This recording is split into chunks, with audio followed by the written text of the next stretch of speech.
বঙ্গভবনের দরবার হল থেকে জাতির পিতা বঙ্গবন্ধু শেখ মুজিবুর রহমানের ছবি সরানোকে সংবিধানের সুস্পষ্ট লঙ্ঘন বলে মনে করছেন বিশিষ্টজন। তারা বলেছেন, যে সংবিধানের আলোকে উপদেষ্টা পরিষদ শপথ নিয়েছে সেই সংবিধানেই বঙ্গবন্ধুকে জাতির পিতা হিসেবে স্বীকৃতি দেওয়া হয়েছে। আবার তার ছবি বা প্রতিকৃতি সংরক্ষণ বিষয়েও সংবিধানে যথাযথ নির্দেশনা দেওয়া আছে। এই অবস্থায় বঙ্গভবন থেকে বঙ্গবন্ধুর ছবি সরিয়ে ফেলা সংবিধান লঙ্ঘনের শামিল।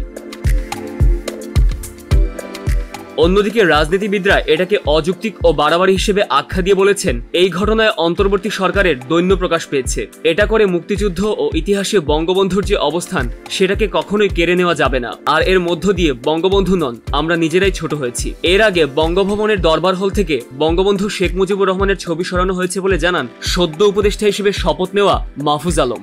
গতকাল সোমবার সামাজিক যোগাযোগ মাধ্যম ফেসবুকে দরবার হলের ছবি পোস্ট করে একটি স্ট্যাটাস দিয়ে এই তথ্য জানান তিনি। এ নিয়ে বিভিন্ন মহলে আলোচনা ও সমালোচনা চলছে। এই বিষয়ে সুপ্রিম কোর্টের জ্যেষ্ঠ আইনজীবী জেড আই খান পান্না বলেন, বঙ্গবন্ধু ছবি অপসারণ সংবিধানের সুস্পষ্ট লঙ্ঘন। এর মধ্য দিয়ে জাতির সঙ্গে বেইমানি করা হয়েছে। এর দায় অন্তর্বর্তী সরকার ও রাষ্ট্রকেই দিতে হবে।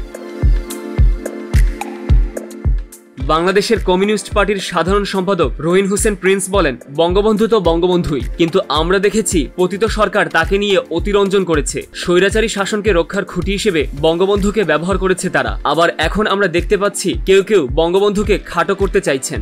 আসলে এটাতে বঙ্গবন্ধুর কিছু আসে যায় না। ইতিহাস তার নির্ধারিত জায়গায় বঙ্গবন্ধুকে রাখবে।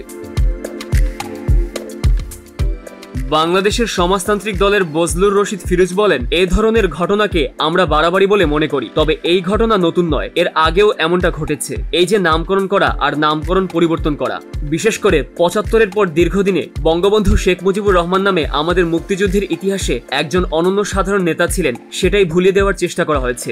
আবার ২০০৮ সালের পর বঙ্গবন্ধুকে নিয়ে অতিরঞ্জন করা হয়েছে। এমনভাবে তাকে উপস্থাপন করার চেষ্টা করা হয়েছে যেন বঙ্গবন্ধু ছাড়া আর কেউ আমাদের ইতিহাসে ছিলেনই না।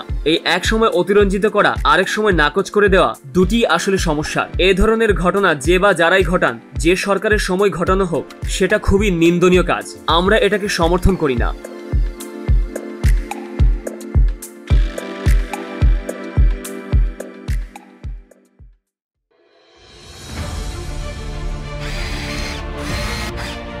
আলোতে থাকুন, ফোকাসে থাকুন, হাত রাখুন প্রজন্মের হাতে।